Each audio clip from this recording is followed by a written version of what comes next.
அனைவருக்கும் வணக்கம். பழனி முருகனுக்கு தீபாராதனை காட்டும் போது நடந்த ஒரு அரிய வீடியோ காட்சியை தான் இப்போ நாம் அந்த வீடியோவில் பார்த்துட்ருக்கோம்.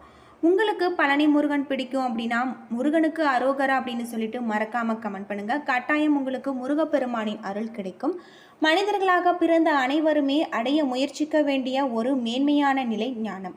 தவ வாழ்க்கையை மேற்கொள்பவர்களும் ஆன்மீக தேடல்களில் இருப்பவர்களுக்குமே சுலபத்தில் வந்துருவார் முருகன். அப்படியே அந்த முருகப்பெருமான் ஞானத்தின் வடிவமாக கோவில் கொண்டிருக்கக்கூடிய புனிதமான தலம்தான் பழனிமலை தண்டாயுதபாணி திருக்கோவில்.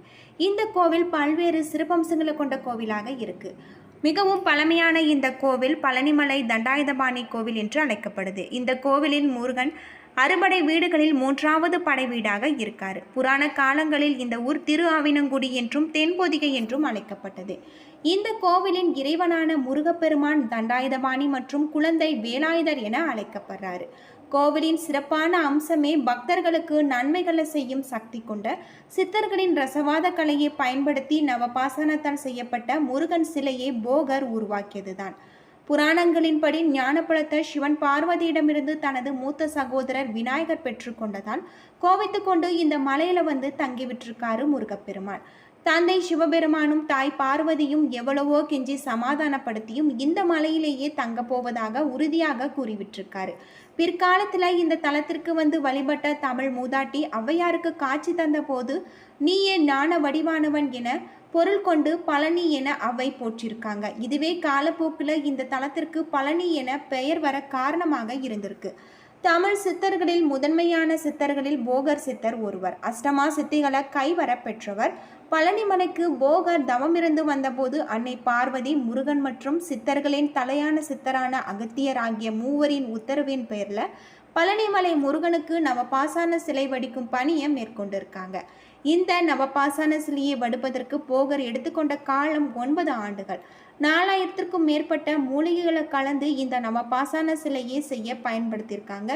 81 சித்தர்கள் போகரின் வழிகாட்டுதலின்படி நவபாசான சிலை செய்யும் பணியை மேற்கொண்டிருக்காங்க அப்படின்னே சொல்லலாம். மிகவும் பழமையான இந்த நவபாசான சிலையை மக்களின் நன்மைக்காக இறைவனின் உத்தரவின் பேரில் போகர் முனிவர் செஞ்சிருக்காரு. இந்த நவபாசான சிலைக்கு அபிஷேகம் செய்ய பயன்படுத்தப்படும் சந்தனம், விபூதி, பன்னீர், பஞ்சாமிர்தம் போன்றவை பிரசாதமாக பெற்று சாப்பிடும் பக்தர்களின் எப்படிப்பட்ட உடல் நோயும் தீர்க்கும் தெய்வீக சக்தி கொண்டது. இந்த பழனிமலையிலேயே போகர் சித்தரின் சமாதி மற்றும் போகர் சித்தரின் தனி சன்னதி இருக்கு. இங்க இருக்கக்கூடிய முருகன் விக்கிரகத்துல ஒரு கிளியின் உருவம் இருக்கு. திருப்புகழ் என்னும் முருகனை போற்றி பாடல் தொகுப்பை இயற்றிய அருணகிரிநாதர் தான் கிளி வடிவில் முருகனுடன் இருக்கும் பேறு பெற்றிருக்காரு அப்படின்னே சொல்லலாம். பழனிமலைக்கு செல்லும் வழியில இடுமனின் சன்னதி இருக்கு. இடுமனுக்கு அதிகாலையில் முதல்ல பூஜைகள் செய்யப்பட்ட பிறகு மலை மீது விற்றிருக்கக்கூடிய முருக பெருமானுக்கு பூஜைகள் செய்கிறாங்க. முற்காலத்தில் வாழ்ந்த இடுமன் என்னும் அரக்கன் தனது தோல்ல ஒரு கட்டையில் சக்திகிரி, சிவகிரி என மலைகளை தூக்கி சென்று கொண்டிருந்திருக்கான். அப்போது இந்த மலையில தான் தூக்கி வந்த 2 மலைகளையும் வைத்து களைப்பாறும் போது இங்கு கோவில் கொண்டிருக்கக்கூடிய முருகப்பெருமானுடன் சண்டையிடும் நிலை ஏற்பட்டிருக்கு.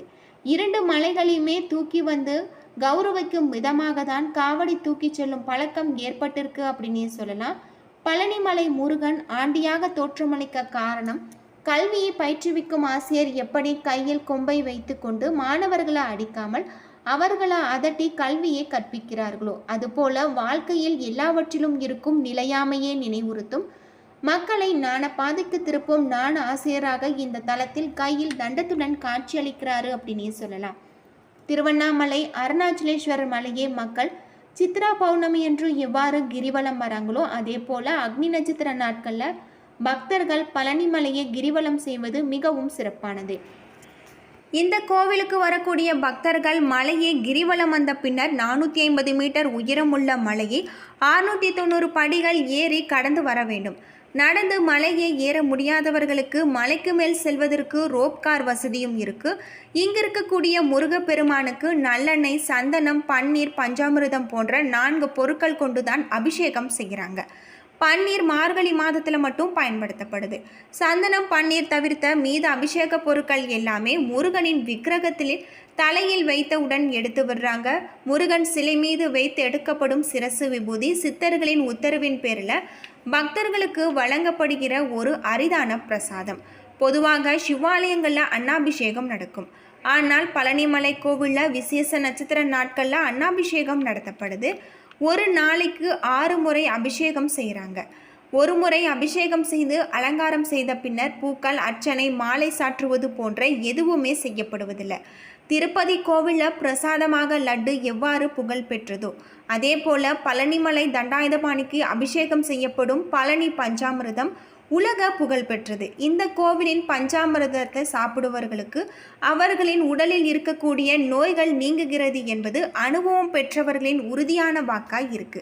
மேற்கு திசையில் இருக்கக்கூடிய கேரள மாநிலத்தை பார்த்தவாறு தண்டாயுதபாணி இந்த கோவிலில் வீற்றிருப்பதால மலையாள பக்தர்கள் மிக அதிக அளவில் பழனிமலை முருகன் கோவிலுக்கு வந்து வழிபடுறாங்க. தமிழகத்தில் இருக்கக்கூடிய கோடிக்கணக்கில் பக்தர்களின் காணிக்கை பெறும் கோவிலாக பழனிமலை முருகன் கோவில் இருக்கு. பழனி ஆண்டவரை வழிபடும் பக்தர்கள் சிலர் தங்களின் தொழில் வியாபாரிகளின் கூட்டாளியாக கருதி மிகுந்த லாபம் பெற்ற பின்னர் அந்த லாபத்தில் பழனிமலை முருகனுக்குரிய பாகத்தை காணிக்கையாக செலுத்துகிறாங்க. திருப்பதியில் எப்படி தலைமுடியை மொட்டையடித்து தங்களின் வேண்டுதல்களை நிறைவேற்றுகிறாங்களோ அதே போல் பழனிமலை முருகனுக்கு முடியிருக்கை காணிக்கை செலுத்துகிறாங்க. இங்கே இருக்கக்கூடிய போகர் சித்தரின் சமாதியை வழிபடுவதால் இன்னமும் சூட்சும வடிவில் பழனிமலையில் வாழ்ந்து கொண்டிருக்கக்கூடிய போகர் நமது குறைகள் அனைத்தையும் தீர்த்தருவார் அப்படின்னே சொல்லலாம். ஆன்மீக ஞானம் பெற திருமணம், குழந்தை பாக்கியம், வேலைவாய்ப்பு, தொழில் வியாபாரம் மேன்மை பெறுவதற்கு அதிக அளவில் பக்தர்கள் வந்து முருகப்பெருமான வழிபட்டு செல்றாங்க அப்படின்னே சொல்லலாம். பல்வேறு சிறப்புகளை கொண்ட கோவிலாக தான் பழனிமலை தண்டாயுதபாணி திருக்கோவில் இருக்கு. பழனிமலை அக்னி நட்சத்திர நாட்களில் சுற்றி வருவது மிகவும் சிறப்பானது. 450 மீட்டர் உயரத்தையும் 690 படிகளையும் கொண்டது பழனிமலை. முருகன் சிலை மீது வைத்து தரப்படையும் சிரசு விபூதி சித்தர்களின் கட்டளைப்படி பக்தர்களுக்கு வழங்கப்படுகிறது. சிரசு விபூதி அற்புதமான பிரசாதம். பழனி முருகனுக்கு நல்லெண்ணெய், சந்தனம், பஞ்சாமிர்தம், விபூதி போன்ற பொருட்களை வைத்து அபிஷேகம் செய்கிறாங்க.